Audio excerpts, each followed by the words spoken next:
Hi, and welcome to Lily Love Coach.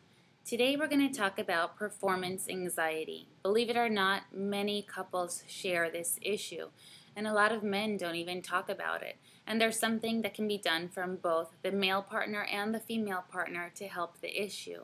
So, what is performance anxiety? Performance anxiety starts with the brain and it perpetuates the cycle in and of itself. It's when males feel that they have a hard time getting erect or there's anxiety about maintaining an erection so that they can perform. And it can be really embarrassing and at times humiliating, and just they want to shut down their sexuality entirely. Many times women don't help them in terms of building their ego and overcoming it. There are steps that can be taken from men and from women to help regain the confidence and enhance the sex life to what people used to have. So, first of all, an important piece of information to know is that